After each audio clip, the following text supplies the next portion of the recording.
अस्सलामुअलैकुम, welcome to my YouTube channel. I hope आप ठीक होंगे। और आज मैं आपके साथ हार्टलेस का नेक्स्ट पार्ट शेयर करने वाली हूँ। पहले वाले पार्ट्स नहीं देखे तो वो भी देख लीजिएगा। और मैं आपको बता रही हूँ कि ये स्टोरी बहुत ज़्यादा टॉक्सिक और बहुत ज़्यादा सैड और इमोशनल होने वाली है। तो आप लोग प्लीज़, अगर वांगशियान पसंद नहीं करते या फिर आपको ऐसी स्टोरीज़ पसंद नहीं है जो टॉक्सिक हों, तो आप प्लीज़ इसे अवॉइड कर दें। जो लोग देखते हैं बस वही देखें और हेट कमेंट मत कीजिएगा। नहीं पसंद आए तो साइड हो जाइएगा। चैनल पर नहीं हो तो चैनल को सब्सक्राइब कर लेना। तो चलें हम अपनी स्टोरी की तरफ चलते हैं।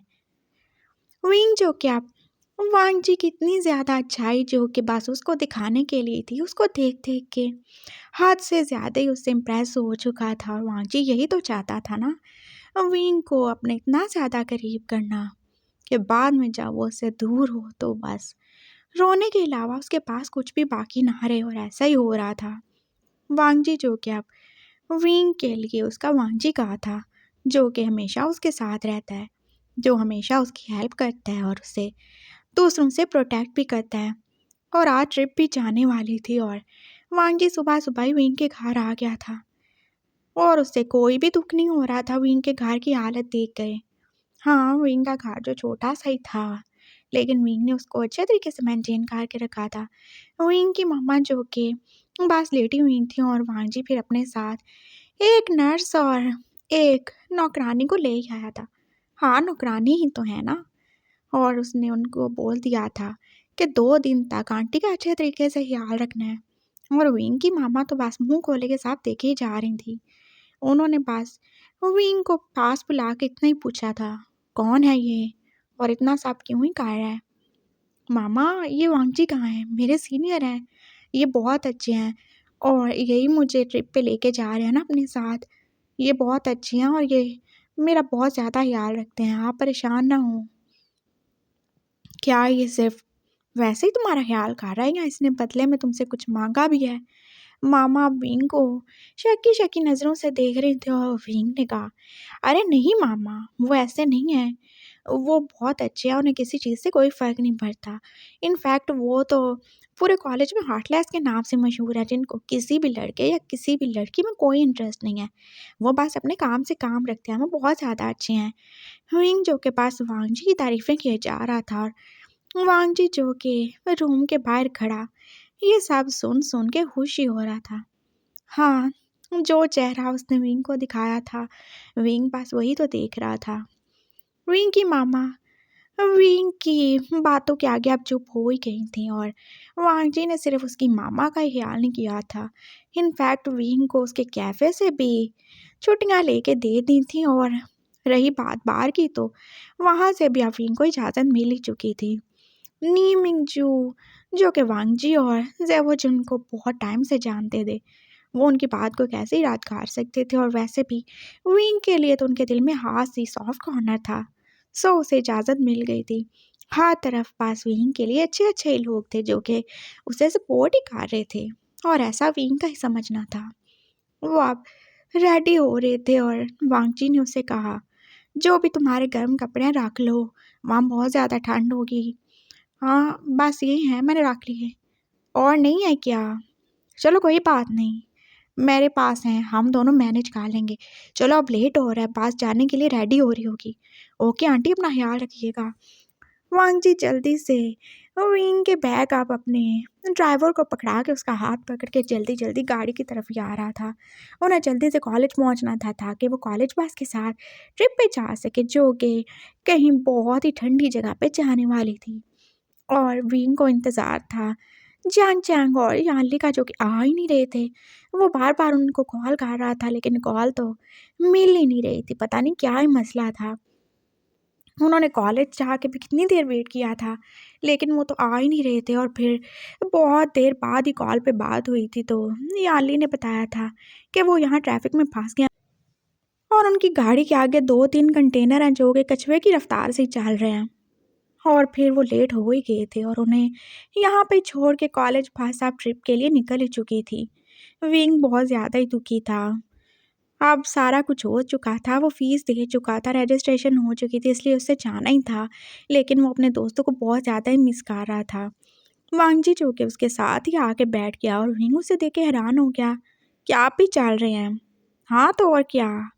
मैंने सोचा मैं अकेला रह के क्या ही करूँगा, सब लोग जा रहे हैं तो चलो मैं भी थोड़ा घूम फिर लूँ।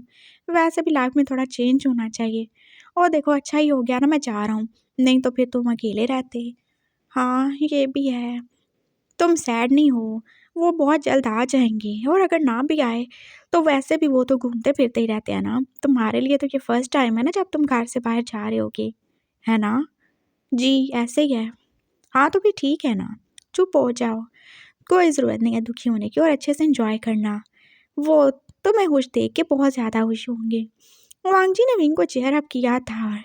अब उसको दूसरे मोबाइल पे कॉल आ ही चुकी थी और वो कंटेनर के ड्राइवर की थी। सर क्या आप हम वहाँ से हट जाएं? हाँ तो हट जाओ ना, बस अब टाइम गुजर चुका है और तुम्हें तुम्हारे पैसे मिल जाएंगे। Good bye. उसने कॉल बंद कर दी थी। ये सब वांगजी का ही तो किया धरा था कि वो विंग को अकेले वहाँ पे लेके जाए ताकि वो उसके साथ रह सके, उसका ट्रस्ट और ज़्यादा जीत सके और उसे अपने और करीब कर सके। और वो अब पहुँच ही चुके थे। जो जगह वो गए थे वो कोई हद से ज़्यादा ही ठंडी थी। इतनी ठंडी जगह विंग को लगा जैसे उसकी तो कुल्फ़ी ही जम जाएगी। उसने कितने गर्म कपड़े पहने हुए थे और लेकिन फिर भी तो जैसे वो काँप ही जा रहा था। और वांगजी ने फिर अपना नरम गरम सा कोट उसे दे दिया था, ये ले लो। थैंक यू, लेकिन आपको ठंड लगेगी। ऑफ कोर्स नहीं लगेगी, मैं कोई ओमेगा नहीं हूँ जो वीक हूँगा या ठंड से ठर के मर जाऊँगा। मैं बहुत स्ट्रांग हूँ, मुझे कुछ नहीं होता, उसने बोला था। और फिर वो सब अब आगे ही आ चुके थे। बॉयज़ के रूम्स अलग थे और गर्ल्स के अलग थे और वांगजी ने अपना अलग ही रूम लिया था। हाँ, वो क्या इन गरीब लोगों के साथ रुकेगा? बिल्कुल नहीं रुकेगा। और फिर विंग को क्या ही हुआ था, उसे तो कोई रूम मिला ही नहीं था। 8-8 लोगों के ग्रुप में उसके लिए कोई भी जगह नहीं बन रही थी और वो पास अब बैठा ही हुआ था। लास्ट टाइम पे रजिस्ट्रेशन होने की वजह से उस बेचारे के लिए कोई जगह ही बुक नहीं थी और वो अब अपना सामान लेके पास बेंच पे बैठा हुआ था। और फिर वांगजी ने प्रिंसिपल सर से बात कर ली थी। सर क्या मैं इसे अपने साथ रख लूँ? तुम तुम अकेले हो, तुम इसे अपने साथ कैसे रख सकते हो? तो क्या हुआ सर? वैसे भी बाकी स्टूडेंट्स भी तो साथ रह रहे हैं तो मैं भी इसे अपने साथ रख सकता हूँ ना। और वैसे भी मैं कोई ऐसा गिरा पड़ा नहीं हूँ जो किसी के ऊपर भी चार दौड़ूंगा। उसने बहुत ही बुरे तरीके से बात की थी और फिर प्रिंसिपल सर चुप ही हो गए। वांगजी ऐसा ही था, मुंह फाट और बदतमीज, वो कुछ भी नहीं कर सकते थे। जबकि सैवोजन के इस कॉलेज में 75% के शेयर थे, वो क्या ही बोल सकते थे।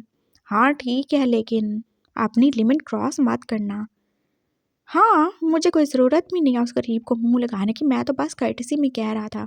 और वैसे भी मेरे कमरे में बहुत ज़्यादा जगह खाली है, तो वो भी एक साइड पे पड़ा ही रहेगा। आई होप आप कुछ गलत नहीं समझ रहे, और समझ भी लें तो मुझे कोई फ़र्क नहीं पड़ता। तो मैं ले जाऊँ? हाँ, ले जाओ। प्रिंसिपल साहब को भी अब इत्मीनान ही हो गया था। हाँ, जो उसके लिए इतनी ज़्यादा नफ़रत से बोल रहा है, वो क्यों ही उसके साथ कुछ बुरा करेगा। हाँ, वो अब विंग की तरफ देख रहे थे जो कि चुपचाप वांगजी के साथ ही जा रहा था और विंग को वांगजी पे ट्रस्ट भी तो था ना। जब उसने पहले कुछ नहीं किया तो अब भी कुछ नहीं करेगा, बिल्कुल भी नहीं करेगा। अपने रूम में आके उन्होंने अपना सामान सेट किया था, फिर वो सब लंच करने चले गए थे और फिर वो वैसे ही थोड़ी देर घूमे थे। बहुत ज़्यादा ही बर्फ़ थी। हाँ, हल्की-हल्की धूप थी लेकिन बर्फ़ तो कुछ ज़्यादा ही थी और पता नहीं इन सब लोगों को बर्फ़ देखने में क्या इंटरेस्ट था। वांगजी जो कि बुरे-बुरे मुँह बनाता देख के सबको सोच ही रहा था, हाँ, यूज़लेस लोग। ऐसे कर रहे हैं जैसे ज़िंदगी में कभी बर्फ़ नहीं देखी। इससे ज़्यादा बर्फ़ तो मेरे अंदर है। तो वो बस उन सब को एन्जॉय करता हुआ देख रहा था और विंग भी बाकी लोगों के साथ बस यहाँ से वहाँ घूम रहा था। और वो सब क्या ही कर रहे थे, वो तो मिलके स्नोमैन बना रहे थे और एक दूसरे के ऊपर बर्फ के गोले भी फेंके जा रहे थे। वांगजी को ये सब इंतहाई बोरिंग और फजूल तरीन चीज़ लग रही थी। विंग ने आप एक स्नोमैन की तरफ देखा और ना जाने क्यों वो पागलों की तरह हंसने ही लगा था और वांगजी पास विंग की हंसी सुन रहा था। कितनी ज़्यादा बेफिक्री थी उसकी हंसी में, जैसे कोई परेशानी थी ही नहीं उसकी लाइफ में। वो बस विंग की तरफ देख रहा था और विंग जो क्या अपने एक दोस्त से कान में कुछ कह ही रहा था और वांगजी ने सुनने की कोशिश की लेकिन वो बहुत आहिस्ता से ही था। और विंग जो कि अब उस स्नोमैन की तरफ देखे जा रहा था, जो कि बिल्कुल किसी रूड खड़ूस से आदमी की तरह ही लग रहा था। और फिर वांजी से सब्र नहीं हुआ, वो भी उठ के उसके पास ही चला गया। ये तुमने क्या बोला उसके कान में? हाँ, कुछ भी नहीं बोला। आपने सुन तो नहीं लिया? अगर सुना होता तो तुमसे पूछता क्या? हाँ, नहीं कुछ नहीं बोला मैंने क्या कुछ बोला? उसने अपने साथ खड़े लड़के से पूछा। अ, नहीं मुझे तो नहीं पता, मैंने कुछ नहीं सुना। वो वहाँ से जाने ही वाला था और फिर वांजी ने उसका हाथ ही पकड़ लिया। बताओ मुझे क्या बोला इसने? बताते हो कि नहीं?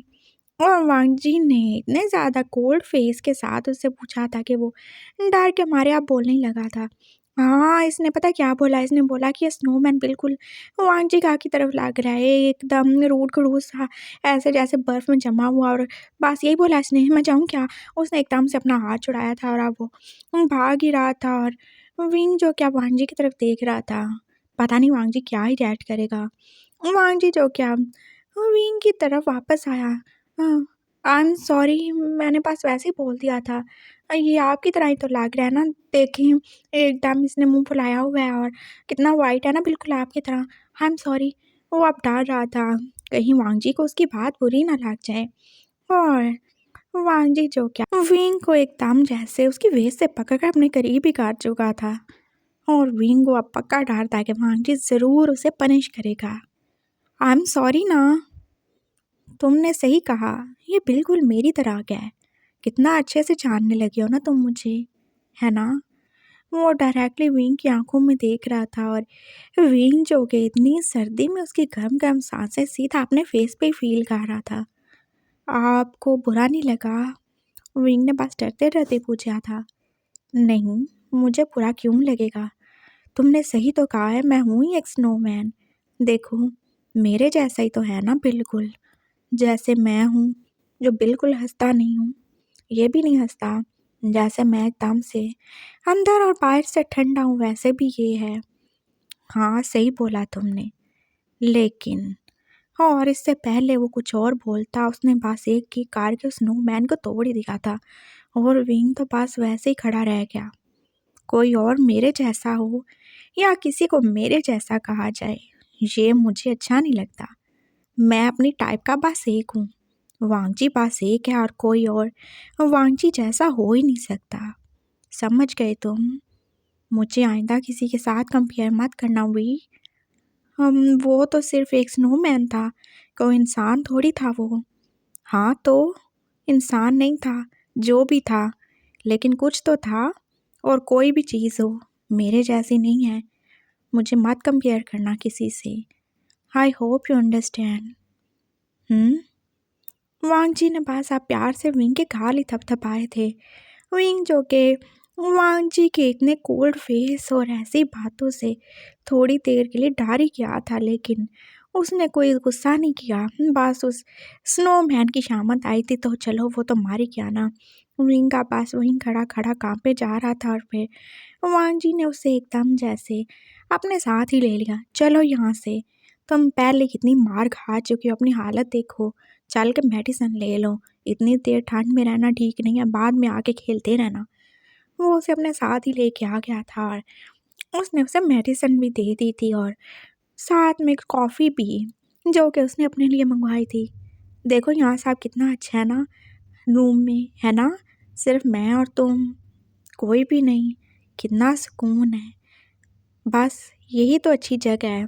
बाहर शोर शराबा मुझे बिल्कुल पसंद नहीं है। वो विंग को बोल रहा था और विंग बस अब चुपचाप गर्मा गर्म कॉफ़ी पी रहा था। और फिर उसने एकदम से जैसे कॉफ़ी अपने ऊपर ही गिरा ली थी। और मैं जल गया हूँ, उसे एकदम से जैसे जलने का एहसास हुआ था। और वांग जी ने फिर उसकी तरफ अजीब सी नज़रों से देखा था। तुम नहीं जल सकते, कोई चीज़ तुम्हें जला नहीं सकती जब तक मैं हूँ। वो उसे एकदम से उठा के जैसे सीधा वॉश बेसिन के पास ही ले गया था और उसने अब उसकी शर्ट को जैसे साफ करना शुरू कर दिया था। वांग जी के हाथ जो क्या विंग की नेक और चेस्ट पे लग रहे थे और विंग को फिर से अजीब सी फीलिंग की फील होना शुरू हो गई थी। हाँ, वही वाली फीलिंग जो हमेशा वांग जी को अपने पास देखी होती थी और उसको तो जैसे अब नशा सा ही चढ़ रहा था। वांग जी ये सब देख रहा था लेकिन वो कुछ करेगा नहीं क्योंकि उससे तो विंग को ऐसे तड़पाने में मज़ा आता है।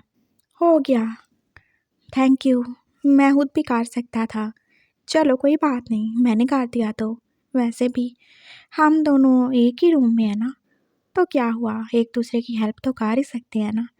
वांग जी ने बस कोल्ड फेस के साथ ही बोला था और वो अब जाने ही लगा था और फिर उसने जाते जाते क्या ही देखा था। हाँ, दीवार के ऊपर एक बड़ी सी छिपकली, और उससे तो अब एक नई तरकीब ही सूझ चुकी थी। उसने वो एकदम से पकड़ी थी और विंग की नज़रों से बचा के वो उसके नेक पे वो डाल ही चुका था। विंग जो के बिना उसकी तरफ ध्यान दिए एकदम से उस छिपकली को देख के जैसे चीखें मारना शुरू हो गया था। ओह माय गॉड, ये क्या है, ये बहुत ज़्यादा स्केरी है, मुझे तो लगता है ये बहुत ज़्यादा पॉइजनस होगी। हेट्स ओके, ये कोई भी पॉइजनस नहीं है, मैं अभी हटा देता हूँ इसे। वांग जी जो कि अब दोबारा से विंग के करीब हुआ था लेकिन वो लेज़र तो कुछ ज़्यादा ही तेज़ थी जो अब नेक से पीछे जाए जा रही थी और वो तो सीधा विंग की वेस तक पहुंच चुकी थी। और विंग जो के पास अब उछले जा रहा था, उसे बहुत ज़्यादा ही डर लग रहा था। वांग जी पास जल्दी से आगे बढ़ा था और उसने विंग का कोट उतारा था, फिर उसके नीचे की जर्सी और अब वो जैसे शर्ट ही उतार रहा था। विंग तो जैसे अब डर के मारे कांपे जा रहा था।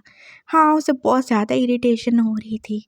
और फिर फाइनली जब शर्ट उतर चुकी थी तो वांग जी को वो लिसर्ट मिल ही गई थी। उसने उसकी दुम से उसे पकड़ लिया था। ये देखो क्या है, एक छोटी सी लिजर्ड ही तो है ना, और वैसे भी ये कौन सा तुम्हें काट खाने वाली थी, ये कोई मगरमच्छ थोड़ी है।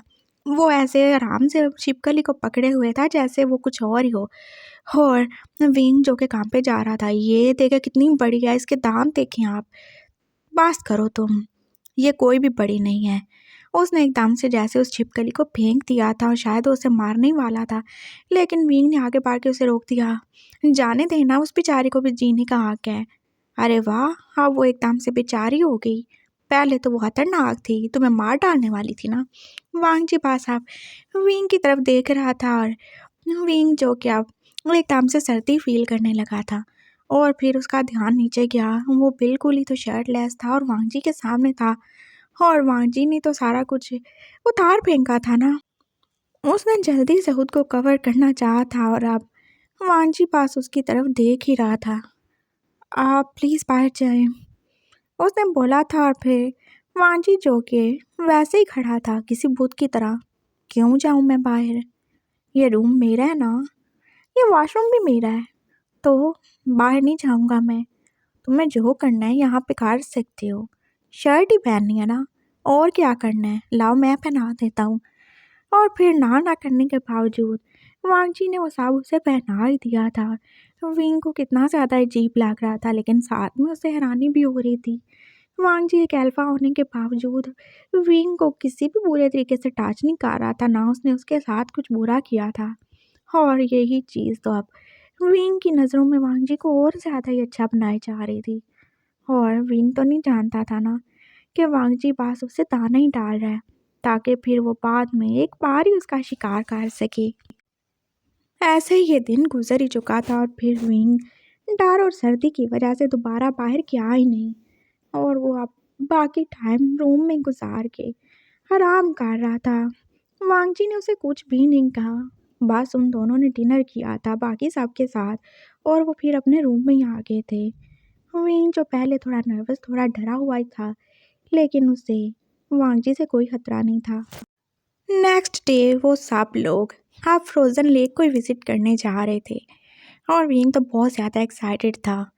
वांग जी जो के पास वैसे ही बिना कोई तासुर लिए, बिना किसी फीलिंग के बैठा ही हुआ था और फिर विंग ने उससे जाने के लिए इतना ज़्यादा फोर्स किया था कि वो अब रेडी हो ही रहा था।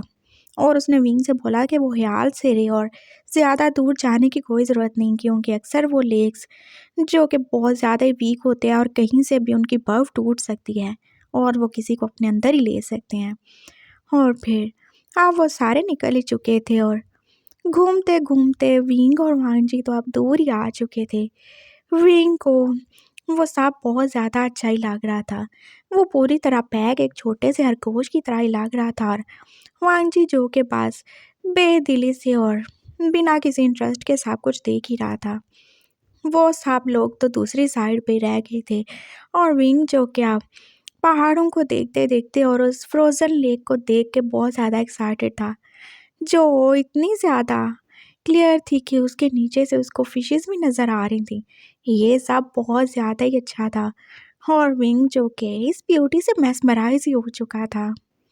और फिर वांग जी ने देख ही लिया था एक जगह जहाँ पे बर्फ़ बहुत ज़्यादा ही वीक थी और वो किसी भी टाइम टूट सकती थी, और उसके शैतानी दिमाग में अब प्लान आ ही चुका था। इससे अच्छा प्लान क्या ही हो सकता था विंग को दर्द देने का। उसने विंग को एकदम इशारा करके बोला था, अरे वो देखो वहाँ पे कितनी प्यारी मछली है, वो देखो बर्फ़ के नीचे। वो उसे बोल रहा था, विंग जो कि एक्साइटेडली अब वहाँ पे जा ही रहा था। हाँ, थोड़ा और आगे। वांग जी उसे इशारे से कह रहा था और विंग पास अब आगे हुआ ही था कि वो बर्फ़ अब टूट ही चुकी थी और विंग जो कि एकदम अब पानी के अंदर ही जा रहा था।